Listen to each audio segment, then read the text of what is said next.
It was a very important feature of the Kautilyan army that it was recruited from Brahmin, Kshatriya, Vaishya, and Shudra Varnas, all of them. So that was a way in which the entire country had stakes in the security and in the army that kept the nation protected and kept the nation together. Ancient India had a navy. So, did it have a navy or did it not have a navy? Interestingly enough, the text frequently refers to fighters in water. They are called the Nimna Yodhin, and they are distinguished from those people who fight on dry land. So you see that there is a separate set of navy soldiers. The Durg and the Dand together gave the Mauryan army, gave the Mauryans the kind of protection they needed, the kind of base they needed to spread themselves out and to make themselves more and more powerful. And Kosh Mulohi Danda, that is, treasury is the basis of the army.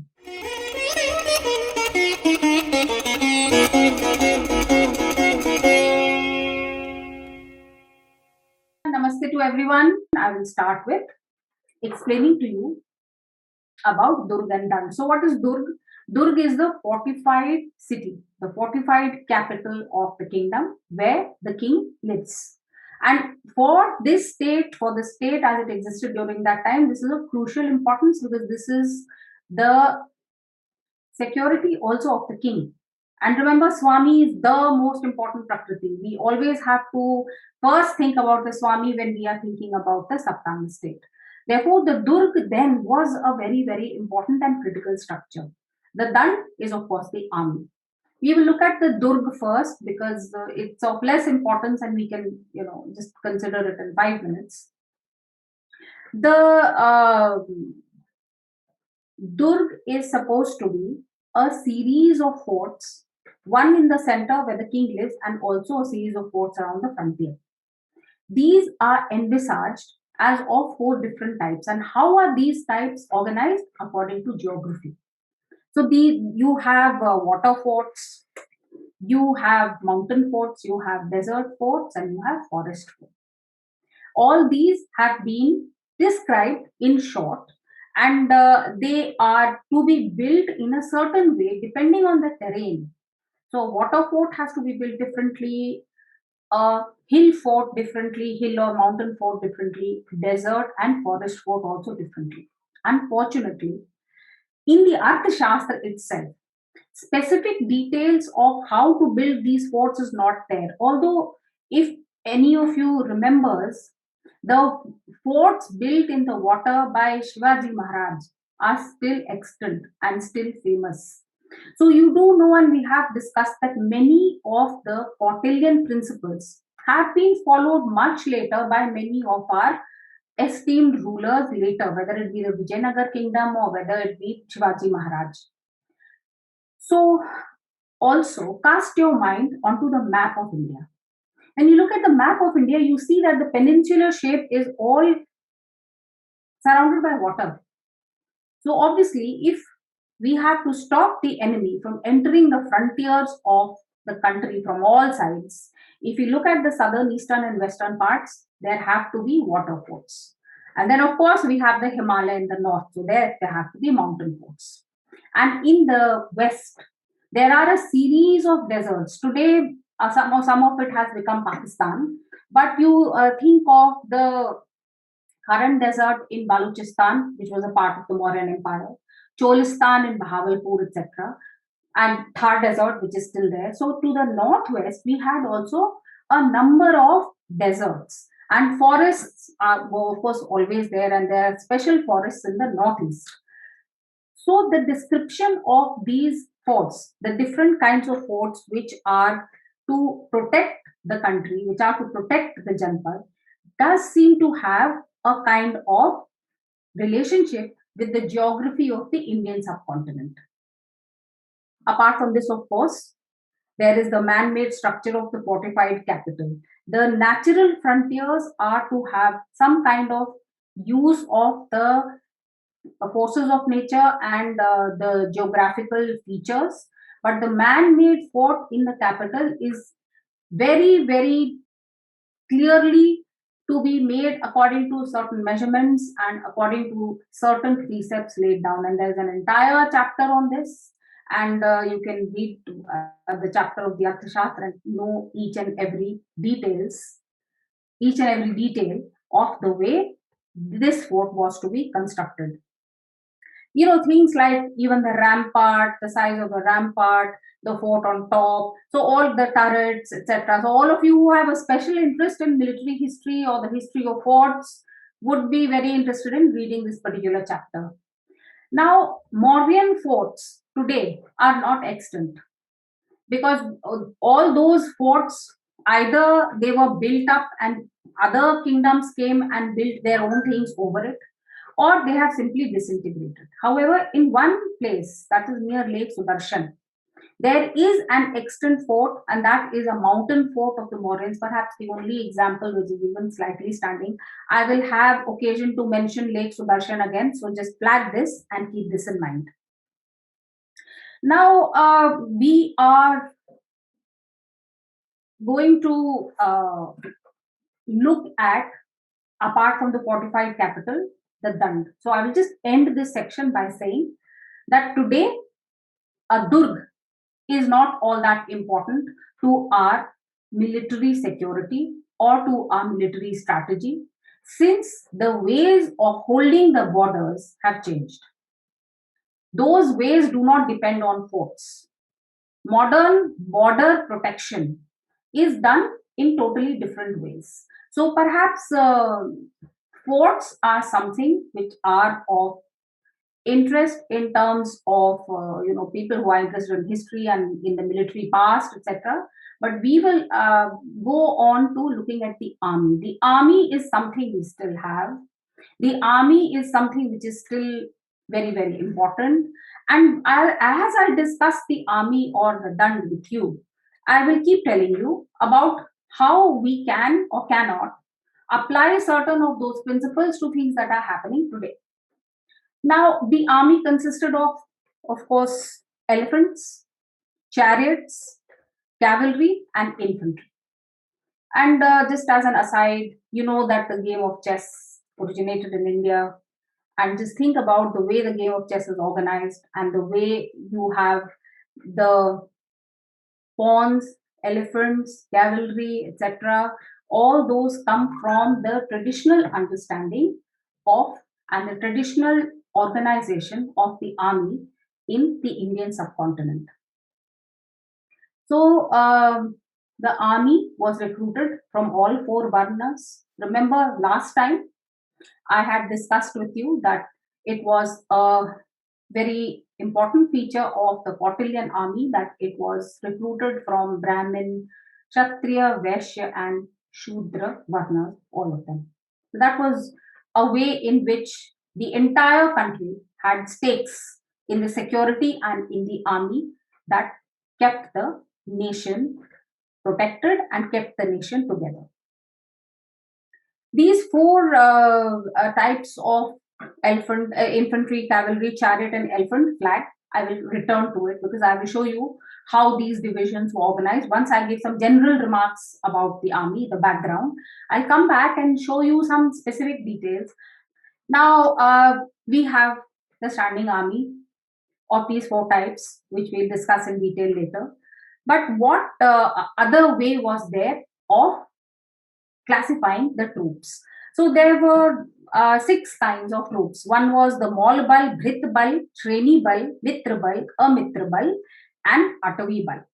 So what is the Maul Bal? Maul means mool, basic. So this was the standing army. This was the army which was always there, for which there was no, because some of the divisions in the army were temporary, but this was the basic standing army which never changed. And these were recruited from the hereditary families which were very close to the king. This was the core, the absolute core of the army. And if you read my book Urnabhi, you will see that there is another dynasty which comes after the Mauryans, which is the Sungas. The Sungas were the hereditary senapatis of the Mauryans. And this core of the army was made up of Sungas and their loyalists. In certain inscriptions, they are referred to as the Senias of the Mauryans. It is a different matter that one of the Sunga's senapatis, Pushyamitra Sung, got so tired of the weak Mauryan king that he overthrew him and established the Sunga dynasty. But at the time of the Mauryans, the Sungas were one of the examples of this hereditary families close and loyal to the king who were part of the Molbai. And this Molbai has the same interests as the king, totally. And there is nothing which is separate between the Molbai and the king. Apart from the Molbai, you have the Bhritbal, and the Bhritbal is recruited. It is recruited from the natives of the land. They are not, they don't form the standing army, but they are recruited as and when they are needed. So Bhrit is people who work for payment. So these people work for payment and they are recruited as and when wanted. What are the other kinds of troops? There was also a Shreni Bal. What is a Shreni Bal? I told you about guilds. The guilds which were made up of different professions. So you would have a goldsmiths guild, a leather workers guild, a textile guild, a caravan guild, etc. Now all these guilds also had different bits, kind of little standing armies of their own. And in times of need, they would go and join the army and fight. So these were provided to the king and to the kingdom as and when needed. Otherwise, they were part of the Shreni. So that's why they are called Shreni Bal. Now, Mitra Bal is troops belonging to your allies. A Mitra Bal is if you borrow, hire, or purchase mercenaries. A Mitra Bal is mercenaries, which you can borrow, hire, or sometimes conquered troops were also forced to fight for you. All these are a Mitra Bal.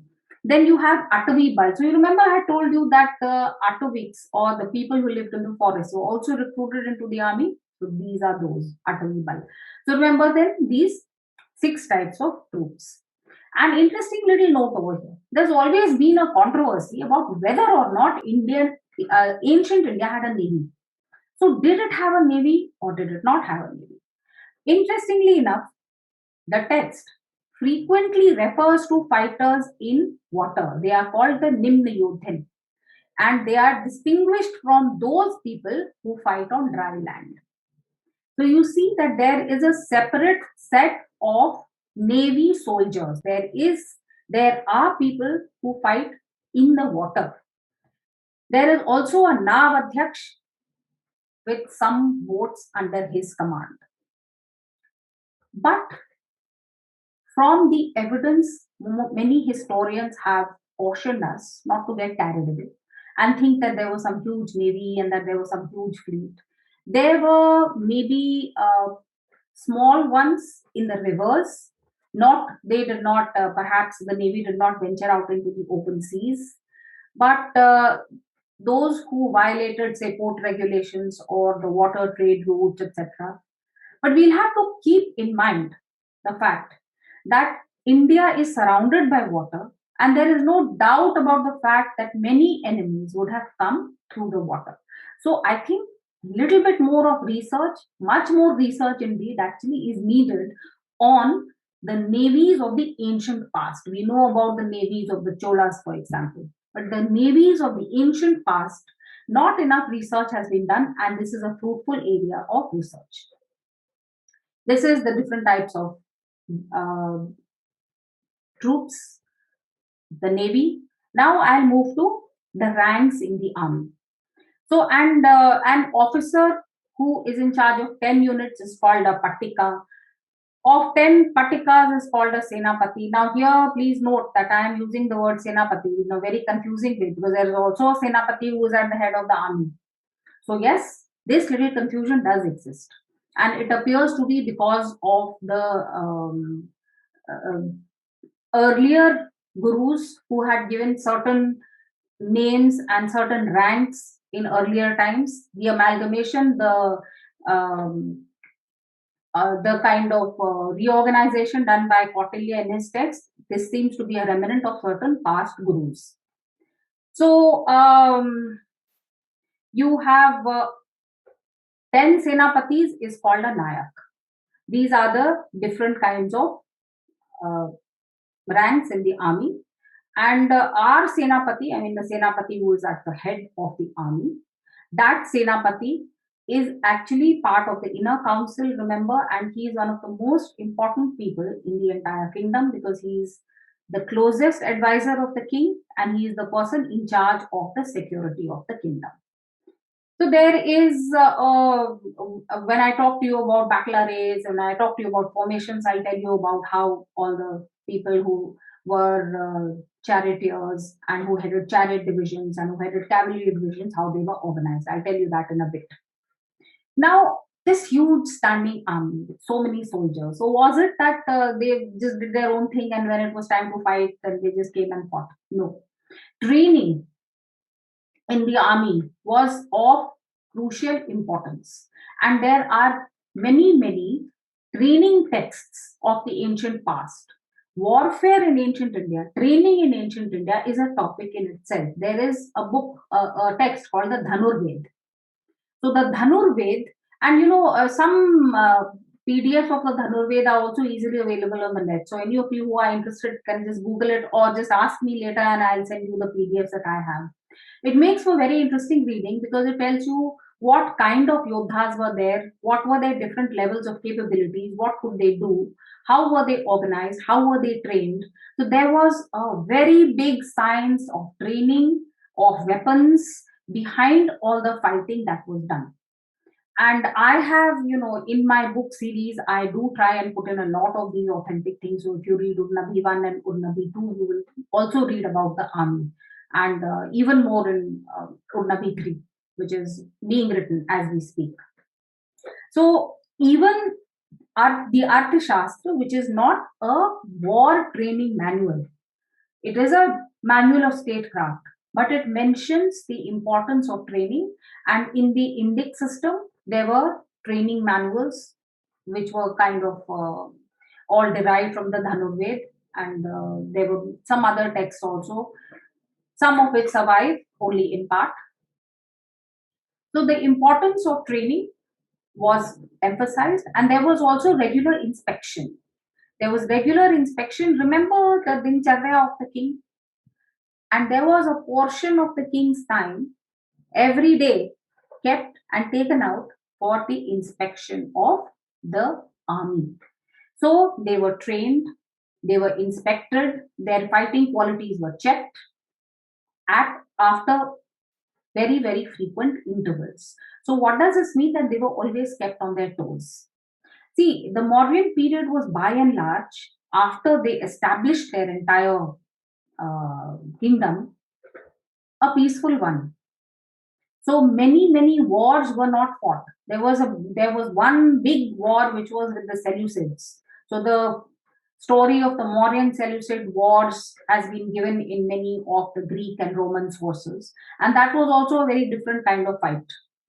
A lot of it was psychological warfare and camping over there and really fight. The real fight was minor, and most of the time the army would be used to maintain security, to maintain the peace in the country and to maintain the peace along the trade routes, but to keep this as a fighting fit instrument. There was checking all the time. So the army was kept on its toes. It was not some braggle tale of people who have just got together, but there was this whole, we read about the armory, we read about the uh, when we the chariots, in the Department of Horses, there was an armory. And when I tell you a little more about the coach today, then I'll tell you how there were certain storehouses only for things related to defense, for things which were needed for the army, things which were needed to make weapons. There were storehouses especially for that. Now, what are the other important things about the army? The loyalty of the troops is of great importance, and therefore they have to be under constant surveillance. So, Kautilya he believes surveillance to be the answer to everything. The spy system, the system of checks and balances within the administration, and even the army was always surrounded by the secret service, and spies. So, what kind of spies did they use?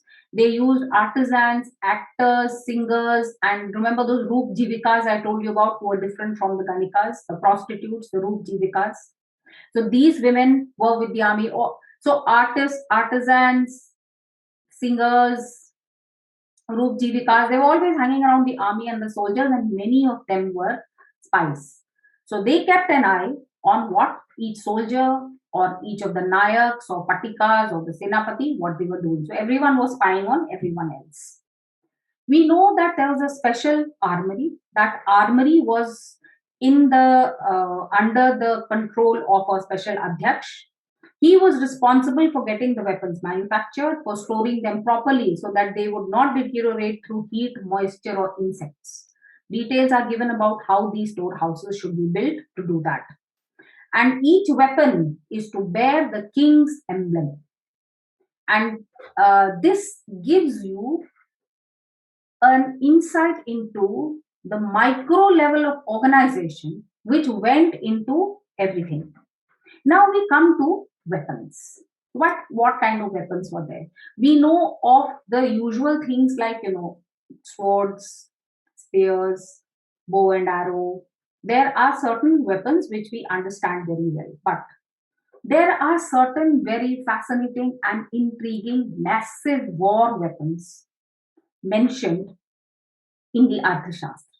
And there are certain commentaries on the Arthashastra which explain what these weapons are like, because these are weapons of the past. We don't have any examples of them today. So, for example, uh, there was a battering ram for battering down an enemy's fortification. So, this was called a Paripur Abhighatika. Then you must keep in mind that these were also organized in four ways: yantra or machine, ayudh or weapons, avaran or shields, and upkaran or different other accoutrements. A large number of machines are described, and the principal purpose of these appears to be to throw huge stones at the enemy. All these are of indigenous origin and design. And well, like I told you, we my illustrator who you met last time and me, we have recreated for you two or three or four of these weapons of the past, and please do come to Morelloc and see. Some of them were to throw stones, others were to throw a protective cover, others were to hide soldiers in it so that they could rain down bows and arrows while going through the middle of the enemy army. So they were all made in different ways. Some of them were mobile. And indeed, this in itself is a very, very fascinating subject. So, again, for people who are interested, not only the Arthashastra, but I will also recommend another book to you. This is called Yantras in Ancient India. This is by V. Raghavan. Again, freely available on the internet. It explains some of these weapons from the Arthashastra. It also has certain explanations from different sources. The kingdom, the king, the Vijigishu, cannot be a loose cannon. Okay, I'll send the army there, I'll send the army there, I will do anything. No. Kautilya, in fact, uses the army as one of the instruments of state power, one of the instruments to achieve the national interest, the national interest of both Palan and also expansion. So, for that, he has to think of conquest. Now, this is again a question which has engaged philosophers through the ages, through cultures, across cultures. So, what is war? What is conquest? What kinds of conquest are there? What is the army, the dand, to be used for? For protection, yes, but protection is a very dynamic concept. Is protection sometimes served by you going out and stopping someone before they attack you? What is the meaning of protection? What is the meaning of expansion? So there is a certain thinking behind all this. What is this thinking?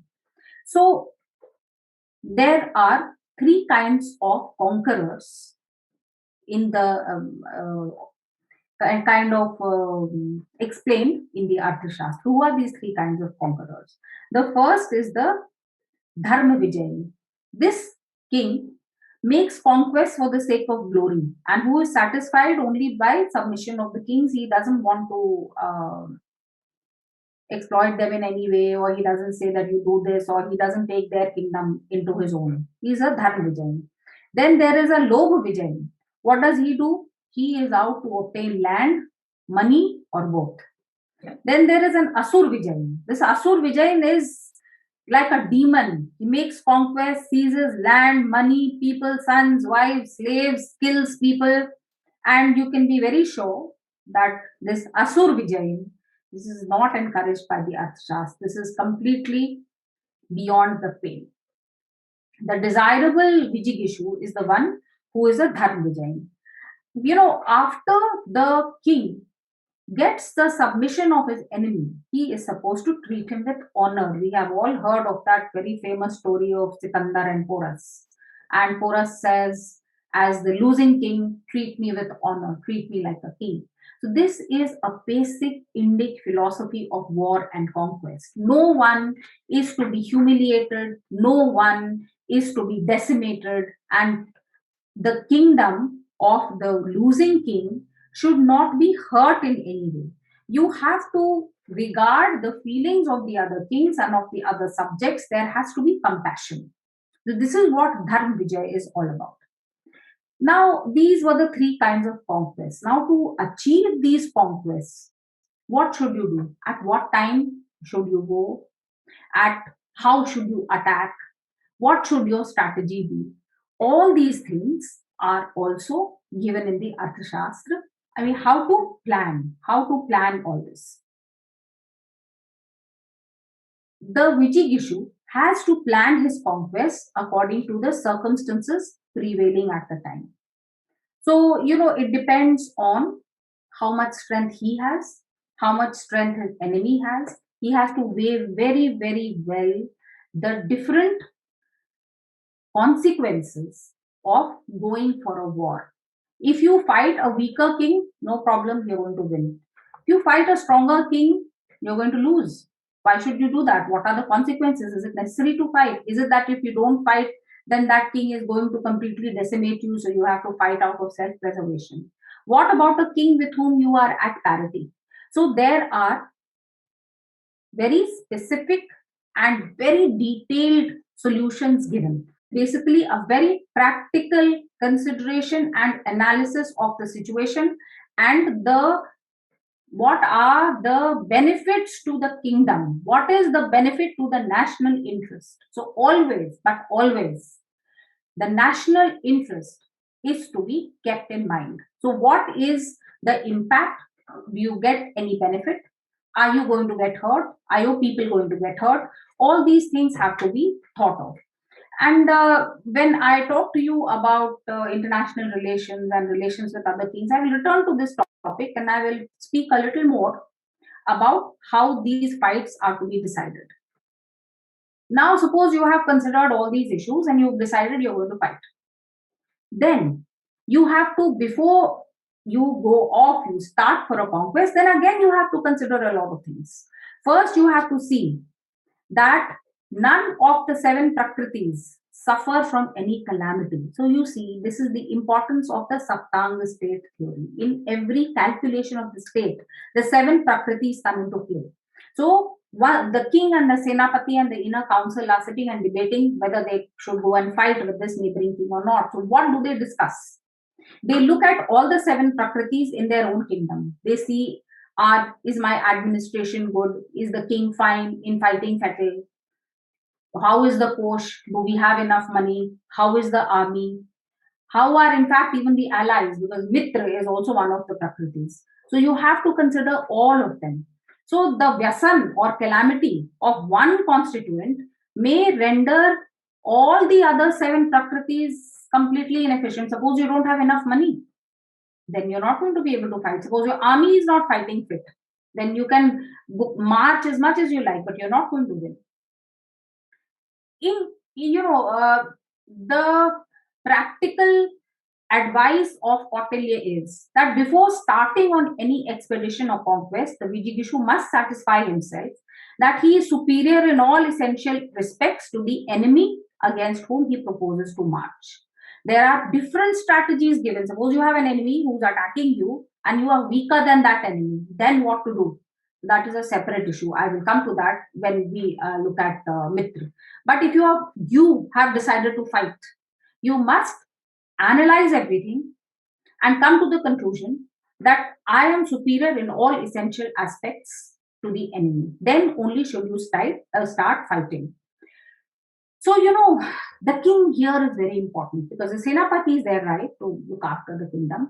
But it is the king who provides the leadership. What should the king have? The king should have utsah, which means energy, bravery, personal drive. He should have prabhav, and he should have good counsel and diplomacy, that is mantra.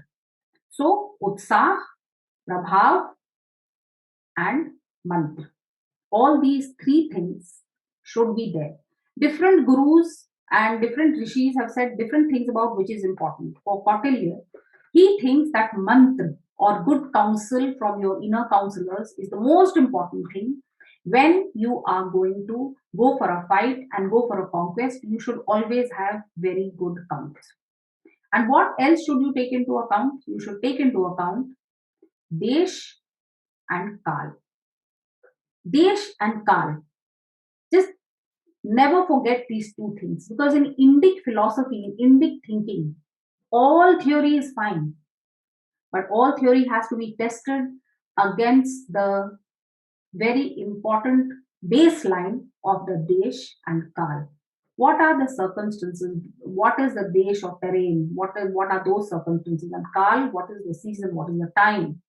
And these two can make a huge difference. If you march against a king during the monsoon, you're going to lose.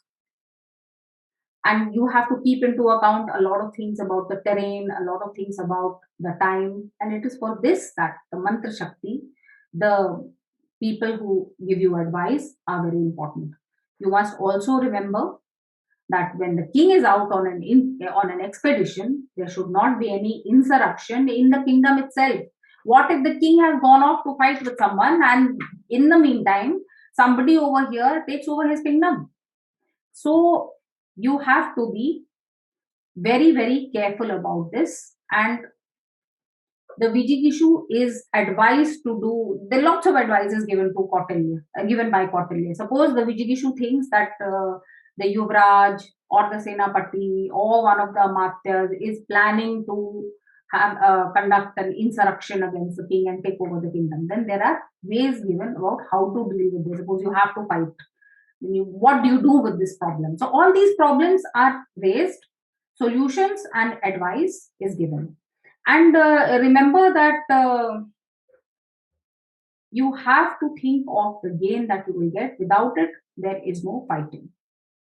Then the Vijigishu considers all these factors and he decides when they should fight, and certain specific seasons are given. Margshish for long duration fight, Chaitra for medium duration fight, Jesht for short campaign, etc. These are the seasons which are given for campaigning. And since we were, technology was different and we were much more, nature was much more powerful then. We had very few things to fight against nature, so we had to go through. Uh, we had to be under the domination of the forces of nature to some extent. So all these things are discussed, and the right season to do whatever the king wants has also been given in terms of different pieces of advice. So now the king has considered everything, the army is in place, and the king has started off on the conquest. The season is also right, for instance. The king has started off on the conquest. So, what happens now?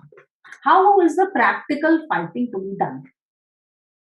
The practical fighting to be done is, the army starts off and moves to the place where the base camp for the fight has to be set up. Now, this base camp has a number of chapters spent on it. Where do you set up the base camp? What kind of terrain should be there? What kind of surrounding security issues should be taken into account? How it should be organized? Where should each and everything be? Where should the king sleep? Where should the horses be? The chariots be? The food, the cook? Everything is given in a very there's a map of that base camp made. The Arthashastra gives you a kind of map of that base camp. So that base camp is made, and the king and the army set themselves up in that base camp. So what happens then? How do they actually start fighting? Now, for this, I have to tell you certain things about different units. I told you that there are cavalry units, chariot units, and elephant units. So, what is the basic cavalry unit? For the basic cavalry unit, there is one horse, and that one horse is surrounded by soldiers. So, I will show you a few pictures. Like I said, the illustrations are still being made, but I will show you some pictures. There is a round circle in the center, that is a horse. And can you see the others, the soldiers which have to stand around the horse? So, this is the basic cavalry unit. Then, if we go to the chariot unit, how does it work? Exactly the same way. There is one chariot in the center, and there are cavalry units all around the chariot. So, what does that mean? With one chariot, you have 6 horses and 36 soldiers organized in the same way. So this small one, this is a book by Rangarajan, L. Rangarajan. I have recommended this book to you before. It is something that gives you abstracts. So Kangle gives you all the details and the context. This gives you abstracts. I will be using more abstracts from this. So can you see the small one? Can you see this is the way the elephant unit is, and the chariot unit is organized. What about soldiers? Soldiers they used to stand in rows, and there was a certain distance specified between them because they needed some space. Especially those who were archers needed more space. So they were in certain specified distances, and that distance was how much space you needed to for the bow and arrow, because you have to pull the bow and then leave the arrow. So that you need space for that. You can't stand absolutely pushed together. So that was how archers stood. Now, when soldiers stood, there was a little distance between them specified, depending on whether they were fighting with swords, spears, or lances. But very intricate and complicated measurements and arrays and ways in which you have to stand are given, and it's not one. There are multiple descriptions of the different ways in which to stand. So of these basic units, there were arrays were formed. What are arrays? These are the ways in which they were formed for battle. So how were they formed? The arrays for chariots and elephants were identical. All of them were in 3 rows of 3 each. So that is 9. So you remember, since each chariot was supported by 5 cavalry units, and each cavalry unit had 1 mounted warrior and 6 foot soldiers, the minimum array consisted of 9 chariots, 45 mounted warriors, and 270 foot soldiers. These numbers are given in the Arthashastra in chapter 10. Now, these arrays were put together in different formations. What are formations? One array in the center, one to the left flank, one to the right flank, then one to the left wing, and one to the right wing. So I'll give you just one example of this. This is the way it was done. So these are descriptions of, there are many other ways also in which these battle formations can be done. So there are types of battle formations described. Once the army is in formation, then it has to move. And this is the most fascinating thing of all. There are ways prescribed about how to move. You can move in a straight line. You can move like a snake. You can move in a circle, or you can move in a completely dispersed manner. And these are all described in chapter 10. And these are the ways in which the army would move to attack the enemy army. Stores, resources, what you need, not just weapons, but in terms of food, in terms of shelter, in terms of everything else, all those things are explained as far as the Dand is concerned. So you see that in using these principles and the formidable resources of the Mauryans, the Mauryan standing army was a very, very scary one. So Justin says that the standing army of Chandragupta was 60,000 troops. Now, 60,000 is a huge number for those days. The Seleucids who came to fight him, the Seleucids also had their army is also a very interesting one. I wish I had time sometime to explain to you what the Seleucid army, which clashed with the Mauryan army, was like. So read book two. I've written a lot about it in book two. So the Seleucid army was also almost up to the Mauryan army standards, but a little bit less. But you see, the Mauryan army was also used dispersed along the entire kingdom to protect all different frontiers and parts of the kingdom and trade routes and everything. So, like I keep repeating, the army, trade routes, and agriculture. These were at the basis of the formidable prosperity and power of the Mauryan kingdom. And the Durg and the Dand together gave the Mauryan army, gave the Mauryans the kind of protection they needed, the kind of base they needed to spread themselves out and to make themselves more and more powerful. So, this is as far as the Dand is concerned. Now, I will go on to the Kosh. The Kosh, as we know, is the sixth Prakriti. I can also tell you that, I've written a lot of articles on these subjects for Swarajya magazine. I wrote a historical column between 2016 and 2018. So a lot of what I am telling you today, or some of it at least, you'll be also able to find if you go and read the archives of the Swarajya magazine. I told you that Kosh is more important than Dand because it is on the Kosh that the resources for keeping a standing army or going for a conquest, etc., depend.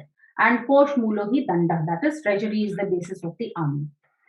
Kosh is important also in terms of the larger philosophical underpinning of Chanakya because what does he say? He has said that Dharma, Arth, and Kam are the three aspirations of society, and this is what we want to achieve. So he says also that all works of Dharma and Kam can be done only if you have the resources. So you have to have Kosh to achieve the aims of Dharma and Kam. Arth is at the basis of Dharma and Kam. So what has he said in book 1? He says, Arth Mulohi Dharma Kam Vivi. So you see, this is the, I would say, thrust of the understanding of Kautilya. That is why this is the Artha Shastra. Because for him, Arth is at the base of Dharma as well as Kam. Now let's go to the Kosh or the treasury.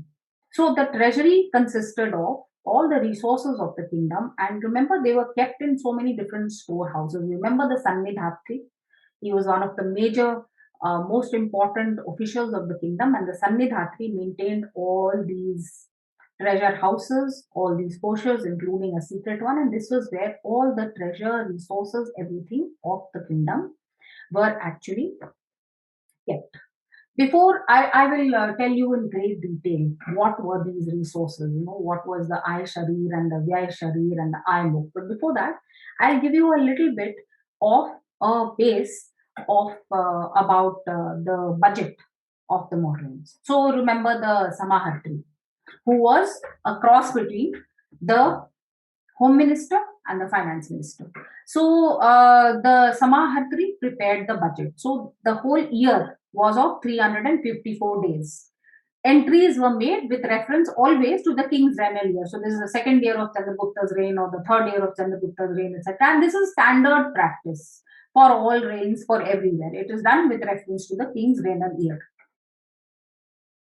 This was called the Rajvarsham, which coincided with the work year ending on the full moon day of Ashar, which today we know as Guru Purnima. That was the end of the financial year of the Mauryans. So the Samahartri had to fix what? He had to make a budget and he had to fix the amount of revenue which could all be collected from the heads of income. Then he had to also arrange the income under the IMUK or sources. So I'll tell you about the I Sharir and the IMUK. And these make for very interesting reading, and these also will give us a sense of the way economies have changed. The There was also the presentation of the budget, and always the Samahartri had to try and see that I is more than Vyaya. So Vyaya is what is expenditure. So there is an I Sharir and I Mukh, and there is also a Vyaya Sharir. Vyaya Sharir means the body of expenditure. I Sharir means the body of income. So always he had to make sure that I is more than Vyaya. So that something goes into the treasury, and the kingdom has some kind of sources and bases, and it can have a kind of uh, basic protection against calamities of the future. And indeed, the Mauryan kingdom did see the calamity of drought. So this Ay Sharir being more than the Vyay Sharir is very, very important. It's very, very fascinating and humbling to see that so many financial concepts are there in the Arthashastra. For example, there is a concept of a revenue estimate. There is concept of accrued revenue, outstanding revenue, income, expenditure, balance, etc. Or the comptroller and auditor general of today. This Aksh Patal Adhyaksh checked the accounts, verified the accounts, and was always ready to always inspecting the accounts which were sent in by all departments to see whether there is any problem with those accounts or not, and in case there were problems either because of corruption or because of something else, then there are very, very many things prescribed as to what is to be done in case there are problems. So a budget estimate of the revenue was made at the beginning of the year with reference to different areas of economic activity. Then, if a budget estimate was made and the Samaharta gave it to the department, then that department had to actually give in that much of revenue. This had to be strictly adhered to by the departmental heads. So incomes were also classified as current, outstanding, delivered from other sources. Expenditure was classified into four types: day to day, after fixed intervals of time, and unforeseen expenditure. So the after all these were taken into account, there was a balance which was carried forward. And you have to just keep in mind that most of these resources were in kind, which is why we needed the Sannidhatri and a whole list of stores. In my article, which I wrote for Swaraj, I have made a comparison with the modern heads in the annual financial statement of the union budget and those which were there in the Mauryan budget. I don't have time for it right now, but do go and read it. Again, you will find many commonalities. There are some things in human existence which don't change. There are some things which you always need. So you will find many commonalities in spite of the fact that there are also, of course, many, many differences. Now let's get to the actual sources. So what was economic activity all about? Economic activity was Varta. Now this Varta was of three types: Krishi, Pashupalan, and Vanijya. Krishi is agriculture, Pashupalan is animal husbandry, and Vanijya is commerce. Please note that here you don't have a lot of income coming in from arts and crafts. Remember that Karu Kushila Karm? So that Karu Kushila Karm at the time and the service sector was not that developed. So suppose you have pottery. You're not going to have huge factories of pottery. So localized, whatever people need, little bits are made. So the state did not get that kind of income from it, which it got, say, from export duty or from agriculture, etc., etc.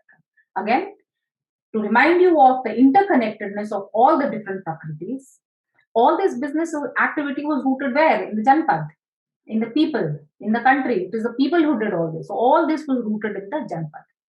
There was also a difference between state ownership of land and private ownership of land. The kind of resources that the state got was Sita, which is from which is state enterprises; Bhag, which is agricultural tax share given to the ruler for protection. Remember our session on Swami, and the Swami was there to protect everyone and to guard against Matsya Nyaya, and in return, the people gave him Bhag, Shad Bhag, which means 1/6 of the produce. This was Bhag. Then there was Kar, which is cash tax payments, and then there was something called Bali. This Bali is occasional levies of tax. Now I am going to go into kind of details of what I was telling you about the Ay Sharir. What is the Ay Sharir? This is the body of income. What does this body of income consist of? This is given in chapter 6 of book 2. So the sources of the Ay Sharir is, there is the fort. What is the fort? The fort here stands for the city. So what does the state get from the city? It gets customs duties, fines, money from the mint master, passports, money from spirituous liquor, animal slaughter, yarn, oil, ghee, sugar, gold, markets, prostitutes, gambling, buildings, artisans, artists, temple superintendent, etc. This part of the Ay Sharir is called the fort. Then there is one other part of the Ay Sharir which is called the country. What do you get from the country? This is the countryside. Agricultural produce, share, tribute, tax, money from the ferries, river guards, sports, pastures, road cess, etc. Then you have mines. This is again, this is the list of things which make up the body of income. So this is mines: gold, silver, diamonds, gems, pearls, coral, conch shell, metal, salt, iron ore, other ores derived from the earth, rocks, and liquids. All these are the mineral wealth of the country.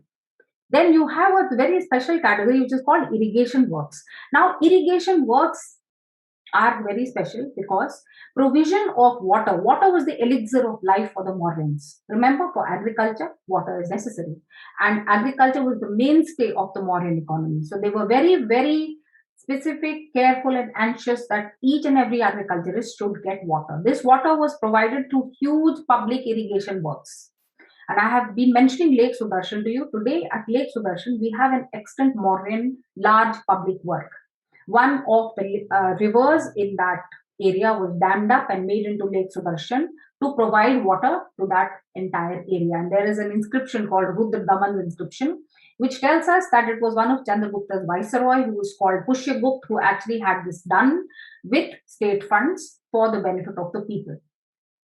So irrigation works. In fact, many historians have thought of the Mauryans as a empire which depended totally on water, and the provision of water as a public good, that was the pivot of the work which was done by the Mauryans, and that was how they kept their kingdom together.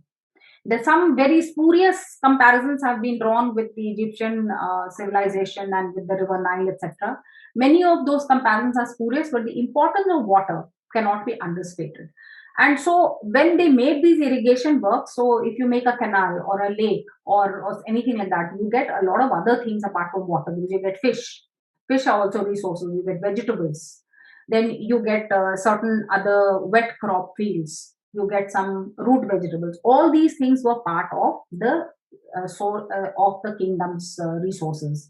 If those irrigation works were privately owned, remember I told you everything, there was public ownership by the state, there was also private ownership. So if it was privately owned, then all these things, the fish, vegetables, XYZ, belong to the private people. If it was the state, then it belonged to the state. Other than that, next one, Ay Sharir, is forests. So enclosures for bees, deer parks, forests, elephant forests, etc. This makes sense. Then there were herds: cows, buffaloes, goats, sheep, donkeys, camel, horses, mules. Then there were trade routes. Trade routes were water and land routes. We've discussed this in detail. So a lot of customs duties, port duties, etc. were levied, and these were also resources for the kingdom. Now, this is the constitutes the body of income. What were the heads of income? What were the sources of income? The IMUC. So this IMUC has been described in a particular way. So what were these? These are the different kinds of levies, taxes, etc. So for each of these heads that were there in the Ay Sharir, there were either their produce would be received from that, or some tax would be received, or some levy would be received. What were those? Those were of the following types. Like I told you, there was Sita, there was Bhag, there was Bali, there was Kar, there was Vanik. Then all of these, if I can tell you in English, price, share, surcharge, monopoly tax, fixed tax, manufacturing charge, and penalty. These were the different ways in which money was taken from all these different parts of the Ay Sharir. So Ay Sharir is a body of income. Ay Mukh is the sources, the way in which this money or in kind was actually expropriated by the state. Now, all these things are pretty complex and they're pretty, like they're going deep into economics.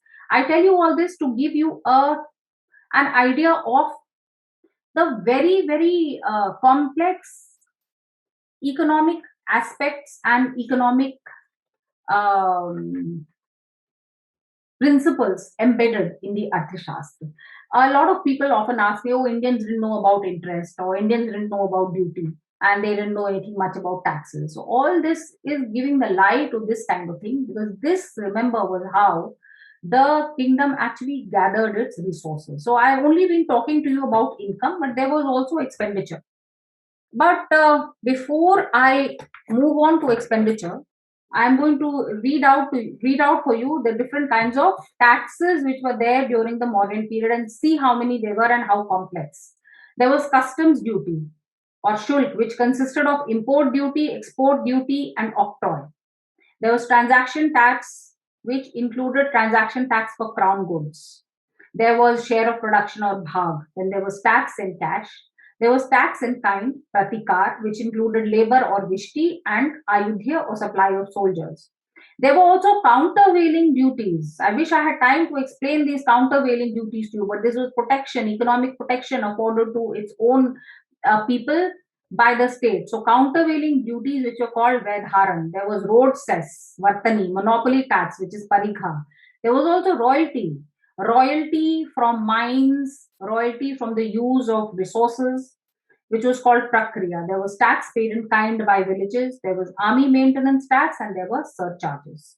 So, can you see the complexity and the multiplicity of taxes? And remember, we are talking about 3000 years ago. All these concepts are there in the Arthashastra, and all these taxes, duties, penalties, prices, etc., were part of the resources that the kingdom received. So this little classification, again, if you want to read, you can read Kangle and Rangarajan for the many detailed descriptions of these because there are pages and pages of different kinds of custom duties, etc. Also, there were also port duties. So there were taxes within the domestic area. There were taxes when there were transactions with those outside the kingdom. So there was sales tax. There was of course there doesn't seem to be any income tax. As an income tax professional, I've always noted that there doesn't seem to be any income tax, but definitely a lot of excise, customs, and sales tax, and certain other kinds of taxes because they were in kind. This is as far as the Ay Sharir and the Ay Mukh is concerned. I must also tell you about expenditure in short before I end. What were the ways of spending this money? So, what is intended for the worship of gods and Pitri, Dev and Pitr? Then there was charity. Then there were gifts for benedictions received, which means that there were prayers made for the king and for the kingdom, and there were gifts made for that. The royal palace, the kitchen, employment of ambassadors and envoys, the magazine, the armory, the warehouse, the store for forest produce, factories, laborers, maintenance of foot soldiers, horses, chariots, and elephants, maintenance of herds of cattle, enclosures for beasts, deer, bird, wild animals, and stores of fuel and grass. These constitute the corpus of expenditure. This is what money was spent on, and whatever was left, the balance, it was kept in the treasury for future use. The one thing I must note, again, it was a question in one of the earlier talks, is were there any exemptions? So, yes, there were exemptions given by giving people gifts of land, and all the duties, taxes, cess, etc. on that land was waived. So there were different categories of waiver. Sometimes you could get this, and also it would be your own to sell. Sometimes you got it only for your lifetime. So there were The thing is, the kind of classification and detail in the Arthashastra is mind-boggling. I am not even able to tell you 2% of it, because in 1 hour I cannot even tell you 2% of it. I'm just trying to give you a kind of overview. So there were also exemptions made to these taxes, price, cess, etc. So the Kosh was well organized, it was well thought out, and they took their resources from everywhere. All parts of the economy of the time, they took their resources from everywhere, and they used their resources in a particular manner depending on the situation of that time. The corpus of expenditure today will be a little different from what it was earlier. But here you have the Kosh and the Dand. One thing that really struck me when I read the Arthashastra the first time was the examination system for the civil services that Kautilya, speaks about, and it's totally different than what the UPSC examinations we have now. I mean, this is a uniform one, and what he sets out is a very detailed, unique for every position. I think. You would have been examined in the Shastras, Tanya. You would have been examined in our own Chaturdash Vidyasthanam, and the Itihas and Puran and Shastras. That is what you would have been, and the Vedic corpus. That's what you would have been examined on. And of course, those different kinds of tests were also there, the love test and the money test, etc. Yes, that is indeed very striking. And also, after they get selected, the tests that are done to check their integrity and their loyalty. Yeah. So that's a wonderful read. Very, very instructive, very illuminating. My question is actually not so much related to the finance. It's more a curious question about what happened during a potential conflict situation. Like you said that the Senapati's word was very important, what he advised. Would his point of view have precedence over what the Prime Minister said or the Council of Ministers said? How did they work around that if there was a difference of it? Just a curious question. Yes. So there is a lot of discussion about this because differences of opinion are bound to arise. So the advice given to the king is that he should listen to everyone very carefully. And there is absolutely no precedence set in the sense that the Senapati's word must be taken before this one or this one in general. However, it depends on domain knowledge. If the Senapati is talking about the army, then obviously his word is more important than the Prime Minister's. However, if the Prime Minister is talking about the Sannidhatri or about the Samahatri, then his word is more important. But the final decision was the king's. The king is enjoined to listen to everyone very carefully, analyze everything very carefully, and he has been trained all his life to run through this council, to analyze this council, and to arrive at judgment by himself. This is why the Swami is seen as the most important Prakriti by Chanakya. So everyone has their say. Mostly, the idea is to have a consensus. If there is no consensus possible, and if there is a total fight, then the king gets the casting vote. Two questions are related to each other. The first one is that are our people getting inspired from our past to be more innovative in present, better enterprise, less self-centered, and better citizens? And the related part is, I put all these in the chat box also. What has been our weakness, which is continuing even now, how to avoid it, and how to take country stronger, inspired from our past greatness? Now, these are actually very large questions. As far as getting inspired by the past is concerned, I think the short and the long answer is no. I don't see anyone getting inspired by the past, but I'm hopeful for the future. It's only when we know our past that we'll be inspired by it. We don't know it yet. So how can we be inspired? If you haven't read the Arthashastra, how can you be inspired by it? So first, I think step one is awareness. Then only if you are aware, if you know, can you be inspired. And as to our weaknesses, that is a really large question, Surendraji. For every kingdom, for every king, there have been different points of weakness and strength. And a SWOT analysis of all the kingdoms will point to the chinks in the armor in many different places. You cannot say one thing, this is the weakness across 3,000 years. That's not a very useful analysis, because such things do not happen. We have to do a very specific analysis, like for the Mauryans. It is said that Ashok shifted his focus from security and the army and keeping the kingdom strong to his own obsession with Buddhism and his kind of missionary obsession with spreading Buddhism. And then he also ruled for 60, 65, 70 years. He became very old. He was not able to keep the kingdom in control, and he did not have very good successors. They were each worse than the other. So the weakness of the Swami,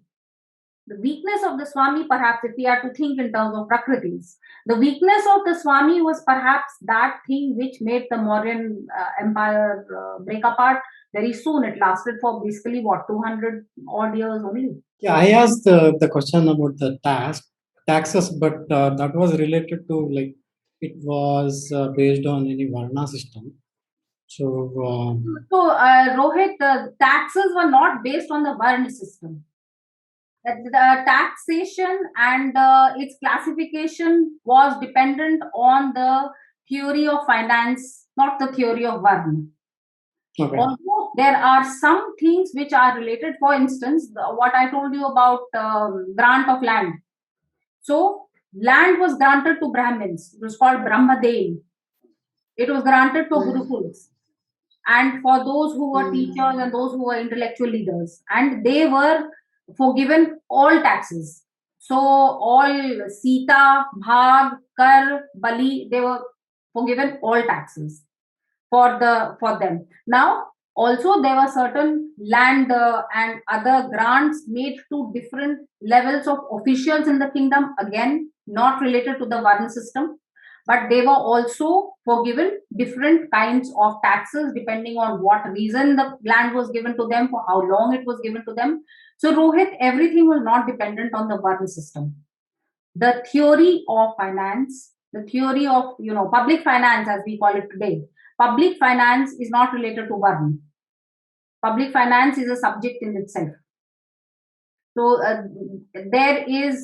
I will take this opportunity to mention the fact that for too long has it been understood that everything in India depends on Varna.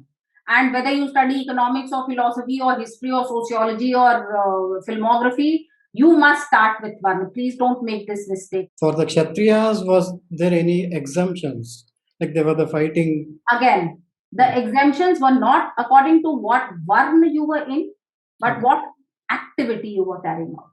So if you were a Brahmin who was in the army, the rules which would be applicable would be income from the army. If you were a Shudra who was an artisan, the rules which would be applicable, suppose you were selling something, then it would be rules of sales tax which are applicable. There was not sales tax for Shudras and sales tax for Brahmins separate. These were ad valorem duties.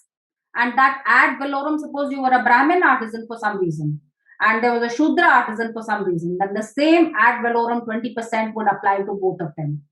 So the theory of public finance was not dependent on the one. Constitution was the Kautilya's only book, or was there any other books? So there we have many different lawgivers. Kautilya was one of them. The others were Manu, Yagyavalkya, Brihaspati. So there were many different law systems, and in different parts of the country, different systems were followed. Which is why, remember when I said, remember Desh and Kal. So after and before every Dharma Shastra, what is written is that, okay, these are the rules, we set down these rules, but whatever is in local usage, customary usage, according to the Desh and Kal, that comes first. If there is a conflict between, say, people are following some Kautilyan system, but in the local area there is some conflict, say on inheritance tax, Kautilya's ideas will not be taking precedence over local customary usage. Local customary usage was most important. And we have multiple number of lawgivers, and different laws operated in different places. In the say, we haven't had time to look at Law and Justice, Dharma's theorem.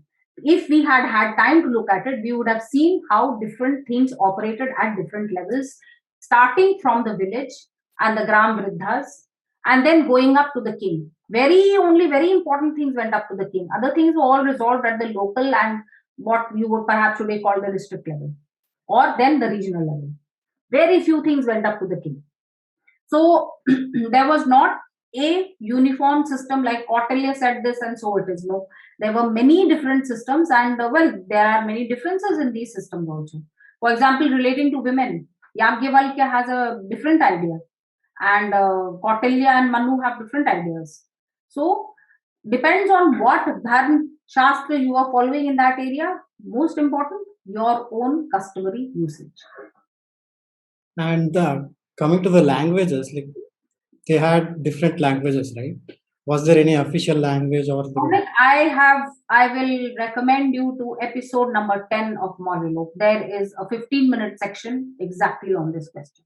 Okay, and one last question is, like only the forts were protected, like say the villages were not protected, and people love to stay in villages or want to... There was a very complicated system of protection. Okay. Each city had walls, each city had boundaries, and you could not enter that after dark. You had to stay outside those walls. As far as villages were concerned, villages were even more strictly protected because they knew who was there.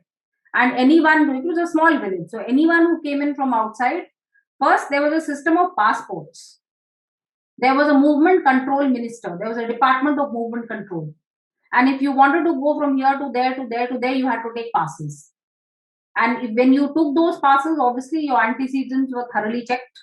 Only then you were given passes. Also, if you were just say you were a wandering minstrel, you just wandered around and sang songs and entered any village, it was not possible for you to go wherever you wanted.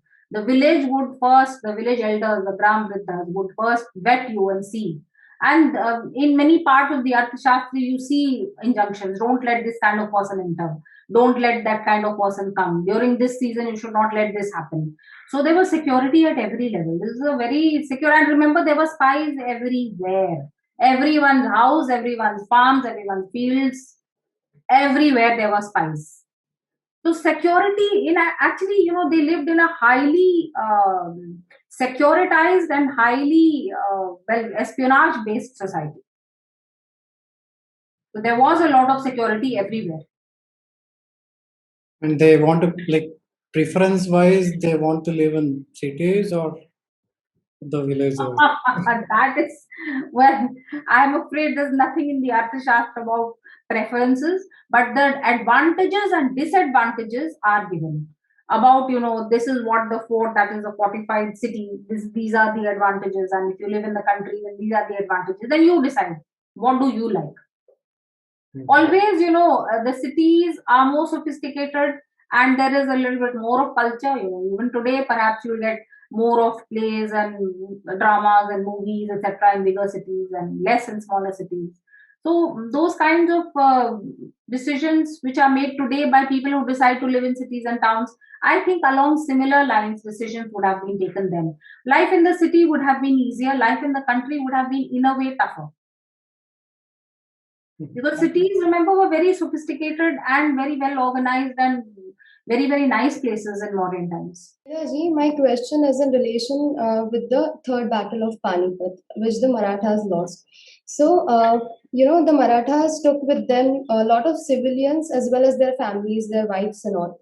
So, one of the major reasons which is given for their defeat is that they took a lot of civilians and their wives and family along with them.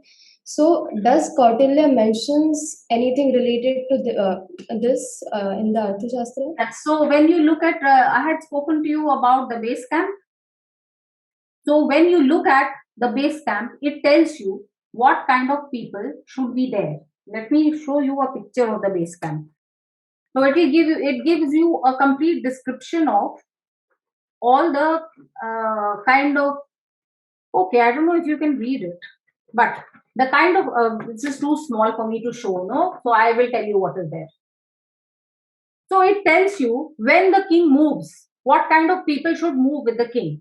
So there should be counselors, purohits, the army, all the different kinds of armies, all the different kinds of units. Then there should be a special group for the king's, taking care of the king, his kitchen, his cook, his counselor, everything.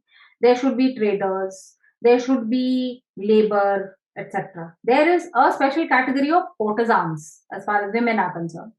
Courtesans for the entertainment of the soldiers. However, civilians, families, no. Absolutely not. And nowhere in that chapter does he mention, when he tells you how should the army move, what should the army have, and he tells you that in great detail. Civilians and families, absolutely not. So you mentioned that there were a lot of spies in the Mauryan Empire.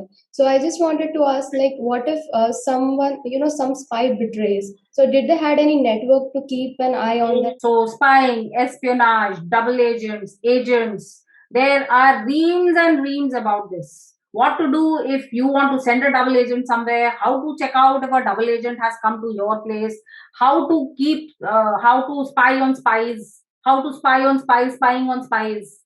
So the kind of intricacy is just crazy. It's like, and this is what my own book Urnabhi is based on. Urnabhi is Udunabhi, which is the spider's web. So the spy system of Chanakya was like a spider's web across the entire Indian subcontinent, and also in certain enemy kingdoms and in certain friend kingdoms. And again, read the section on spies, and it will answer a lot of these questions. So otherwise, this book is also available on Kindle. Read it, it will answer a lot of your questions. So my protagonist is indeed a double agent who is sent into another kingdom to further Mauryan interests. Episode 6 of Maurya, which has a lot on spies. So Keshji says that is Porus a historical figure?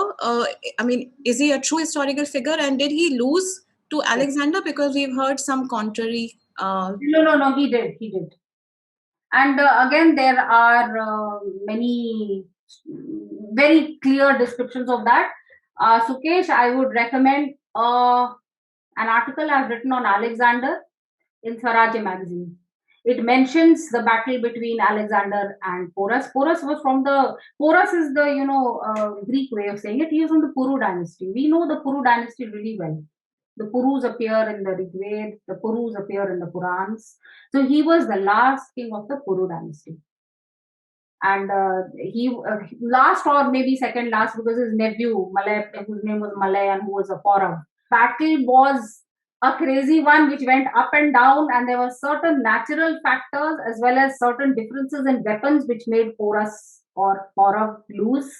It was something which he lost after almost winning. But nature, river, floods, rains worked against Porus, as well as the length of the spears and lances that the Greeks had. That's a very interesting battle to analyze.